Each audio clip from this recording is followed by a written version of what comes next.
mau gitu ya ngebuat Moskovnya harus bermain jauh lebih aman nih. Dan juga pertanyaannya siapa yang akan menghentikan laju dari Ling nantinya, karena sisi pastinya agak susah ya untuk Tigreal. Karena kalau dari sisi RRQ Hoshi mereka punya Moskov yang seenggaknya Spear of Instan Misery ya. itu bisa ngebuat dari Fanny Bener. lagi terbang nancep ya kan. Single target juga kan, lebih mudah Kayak kan. main layangan nancep yang listrik. Gak gitu dong konsepnya. Sorry. Tapi menurut kalian semua, teman-teman semua, kira-kira siapa yang bisa mendapatkan kemenangan di game yang pertama? Apakah RRQ Hoshi atau Evil Singapore? Tapi kalau kita berdua sih kayaknya RRQ Hoshi Udah sih. pasti. Udah pasti gak sih kita kayaknya ya? udah bakal dukung RRQ Hoshi yang akan bertanding juga dengan munculnya Ling di tangan Sutsujin nih. Udah mulai Nah. berbeda karena kemarin fighter dan sekarang memunculkan Battle of Assassin. Oke, dan match pembukaan di hari kedua ESL Snapdragon Pro Series Asian Pacific Open Finals, RRQ Hoshi versus Evil Singapore. Let's get jump to the line of down. Let's go. Nah, waduh, tiba-tiba udah ada yang sekarat tuh bang. Bentar, powerful recall.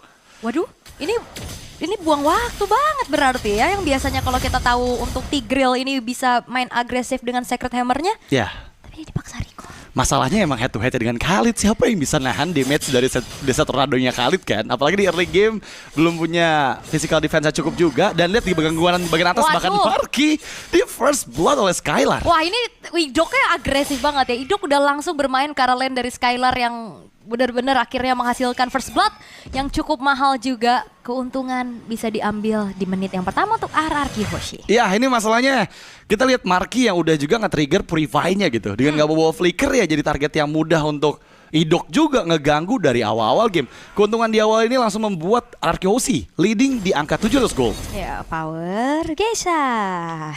Pikirnya Skylar itu ya. Purify juga sih ini masalahnya untuk Skylar-nya, jadi bakal susah buat diculik bersama dengan Powerful ataupun dari Seilahnya. Sementara untuk Marky ini benar-benar di-freeze dulu dari segi wave-nya juga.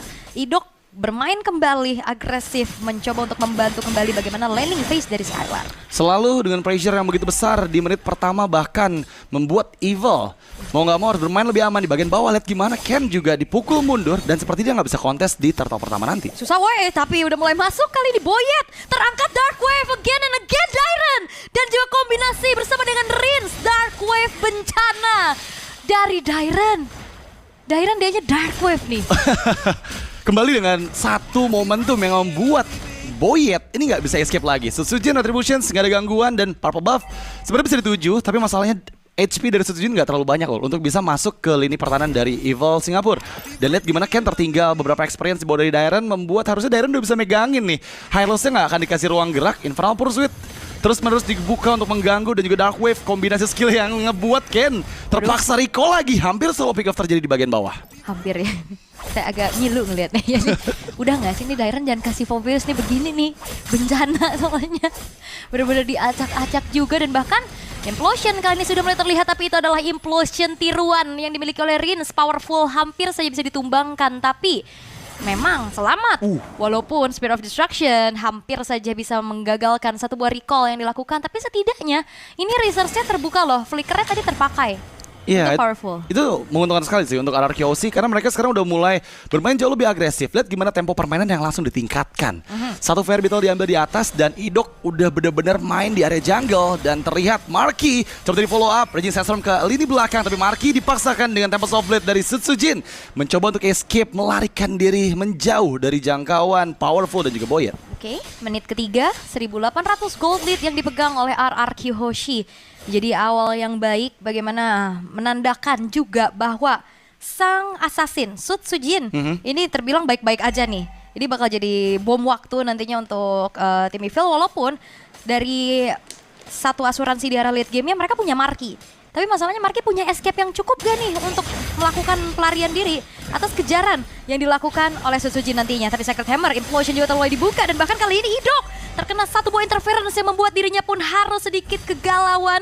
Dan juga Boyet menjadi pertukaran nyawa. Kombinasi kembali terjadi antara Dairen dan juga Sutsujin untuk bisa menumbangkan sang jungler dari tim Evil. Ya, masalahnya sekarang per buff juga bisa untuk dikontes oleh Sutsujin dan yap masih menunggu momentum untuk mengambil dengan retributions-nya. Dengan gak ada purple buff membuat Boyet harusnya terbatas nih pergerakan dengan skill cable-nya. ketiganya, bahkan turtle kedua. Menurut aku RRQ Hoshi udah nggak bisa direbut lagi sih. Di bagian lain, lihat gimana Boyet coba untuk mengejar ketinggalan di area orange terlebih dahulu dan bottom lane. Lihat Dairen, wow, udah bener-bener megang buat ke arah Hylos sih. Itu bayangin Hylos saya kena timpa, pusing tuh balanya. Begitu Hylos yang punya HP tebel ya. Iya.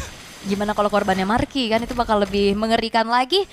Satu buah heptasis sudah dimiliki oleh Boyet. Agak sedikit terlambat harusnya ya, apalagi segi farmingnya juga delay juga dengan hilangnya purple buff, dengan hilangnya juga nyawa 2 kali. Ini ngebuat semakin sulit keadaan dari tim Evil dan bahkan Turtle pun tidak akan terjadi adanya kontes. Masih ada solo Turtle yang dilakukan oleh Sutsujin, membuat dari levelnya sekarang sudah semakin memimpin dengan perbedaan 2 level antara kedua belah jungler. Yap, terkena implosion kopian, tapi lihat gimana Powerful mencoba untuk kembalikan keadaan, tertangkap. Tempest of Fleet terpaksa diaktifkan, mencoba untuk escape Sutsujin. Mengambil semua Defiant Sword dan terkena Spear of Destruction, Spear of Misery. Skylar masuk, Sayla terjebak. Ken memang dikejar, tapi sepertinya Ken masih bisa diselamatkan. Oke, dan Kennya juga terlalu dalam sih sebenarnya kayak kalau coba paksa, tapi seenggaknya nih RRQ mereka bisa fokus untuk menghancurkan satu buah outer middle turret dan Ken sudah mulai berada di lini paling depan. Raging Sandstorm dari Idok dan bahkan Ken kali ini HP-nya tidak tertolong lagi.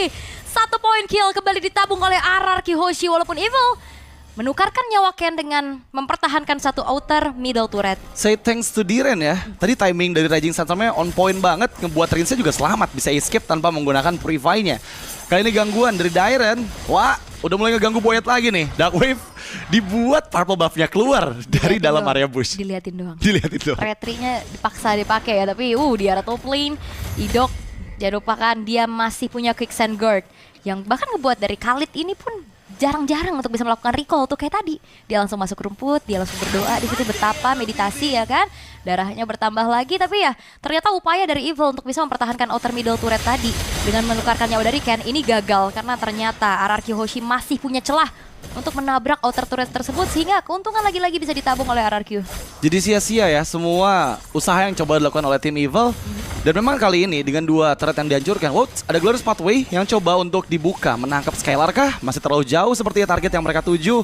Di sisi lain, gangguan dari 4 player RRQ terlihat di area jungle. Evil mereka coba untuk bermain jauh lebih aman karena kalau mau teamfight lagi sekarang dengan gap 5.000 gold, menurut aku nggak bijak sih untuk mereka bisa lakukan. Dan rencana apa yang akan dilakukan oleh tim Evil untuk bisa menemukan winning condition mereka? Karena kayaknya split push juga agak susah sih. Kebetulan dari RRQ-nya mereka bawa assassin juga yang punya mobilitas kenceng. Ya. Sementara Powerful udah mulai di zoning out dengan adanya eksekusi terhadap Turtle menjadi perfect turtle untuk RRQ Hoshi, dan itu dia upaya split push dalam keadaan Sutsujinnya lagi secure Turtle, dan mungkin itu the best thing yang bisa dilakukan sama tim Evil. Iya, tapi kali ini kayaknya untuk Fanny dari Boyet nggak akan bisa mendapatkan purple buff lagi ya, karena udah dijagain juga sama Idok.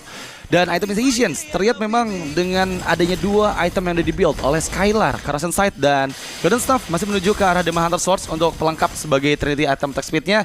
5 player berkumpul Evil membuka konsil dari Powerful dan mencoba untuk mempertahankan purple buff milik Boyet. Yap, tapi kayaknya susah sih. Ini benar-benar coba untuk dijagain juga, tapi di sisi belakang Rins sudah mulai terkena dengan adanya cicilan dari damage yang disumbang oleh tim Evil. Purple buff masih bisa diamankan di tangan dari Boyet setidaknya, tapi lihat inner turret di bottom lane tidak terelakkan kepergiannya. Langsung bisa dilululantakkan dengan adanya Skylar yang free banget sedari awal. Gak ada ganking yang bisa dilakukan karena mau farming aja susah, gimana mau ganking gitu loh. Iya, dan sejauh ini juga cukup apik ya untuk RRQ Hoshi, nggak ada mistakes yang mereka lakukan dan membuat Evil semakin tertekan lagi. Dan 1 melawan 2, Dairen memang memegang Powerful. Rins maju dengan Ken Shade-nya, Spear of Destructions dan Powerful down.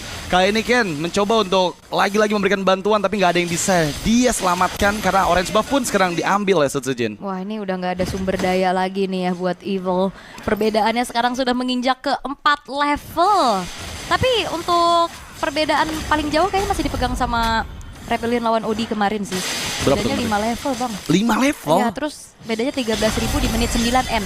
Wow, ini yang berat. Marky. Marky masih ada Purify. Dan bahkan kali ini 1 point implosion Dark Wave dan Raging Sandstorm menjadi kombinasi yang begitu mahal. Walaupun Sutsujin berhasil ditumbangkan, tapi HP pemain dari Evo udah mulai low. Free hit dari arah belakang dari Skylar menghasilkan double kill, sehingga Evo harus kehilangan 3 pemain mereka. Wow, lihat gimana tadi kombinasi dari semua skill source yang dimiliki oleh RRQ. Raging Sandstorm menjadi mimpi buruk Untuk teman-teman Evil, mereka dipaksa untuk bermain dalam area base turret yang sekarang bahkan udah gak ada pasif dari base turret top lane. Membuat Lord pertama ini bisa loh untuk setidaknya menghancurkan lebih dari satu base turret dari Evil. Oke. Dari 7.600 juga ini beda goldnya udah lumayan kerasa. Wih, itu Marky kena piercing damage-nya Skylar aja udah langsung kehilangan sepertiga dari full HP-nya. Bahaya, dan itu dia satu buah Quicksand Guard yang buat dari Idok bener-bener dia nggak perlu buang waktu buat recall, dia udah tinggal aja Quicksand Guard, HP-nya bertambah dan membuat akhirnya dari sang roamer ini pun selalu hadir gitu loh untuk ngasih pressure, ngasih poking damage-nya juga dan bahkan nggak segan-segan untuk memberikan inisiasi dengan raging sensor-nya. Iya, dan tadi kalau kita lihat dari players goldnya, ini Skylar masih ada di puncak dengan 8.700 gold. Coba ditangkap Skylar, 1 lawan 3 dikejar dengan gold sepatu di bagian bawah. Skylar berhasil selamat dari sergapan 3 member Evil dan mencoba dibalikan kembali keadaannya. Powerful dikejar, maju Rinse kembali, terkena efek Implosions. Tapi lihat di sisi lain, Skylar berhasil mendapatkan satu. Walaupun memang ya terkena dengan adanya satu kejutan 3 pemain, tapi di sisi lain pun Marky dihilangkan. Ken tertinggal tidak ada double kill. Saylah tidak terselamatkan. Boyet sendirian. Boyet harusnya ketahuan, tapi Silkia benar juga Cutthroat-nya gagal. Damage-nya belum cukup dan bahkan Boyet harus tertimpa dengan Infernal Pursuit. Kali ini wipe out di tangan RRQ Hoshi. Dan kali ini Lord yang mereka dapatkan mendekat ke arah atas dari Evil. Fokus untuk one side push, tapi satu katapult sepertinya nggak bisa untuk membuat ini menjadi game milik RRQ. Masih menunggu laju dari Lord di bagian atas dan mereka coba untuk menghancurkan semua struktur dari Evil. Tapi kalau Marky-nya udah up juga harusnya defense masih bisa sih untuk tim Evil. Walaupun 3 base turret sekarang sudah mulai dirontokkan satu persatu. Lord masih akan segera dikawal Implosion. Curian dari Desit bahkan itu dia raging sensor flicker Idok.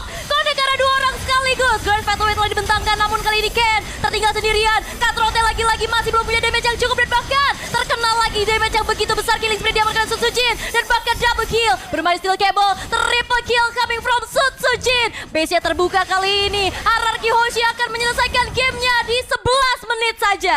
11 menit yang dibutuhkan untuk RRQ mengamankan game yang pertama. Evil dibungkam. Dan lihat gimana sang raja dari segala raja berhasil bisa memainkan semua permainannya dengan sangat mulus tanpa ada mistakes. Dan itemizations kita bisa bilang ya Vengeance ternyata menjadi jawaban juga untuk Dairon ya. Membuat dia semakin kokoh lagi dan bayangkan dia langsung Winter Crown.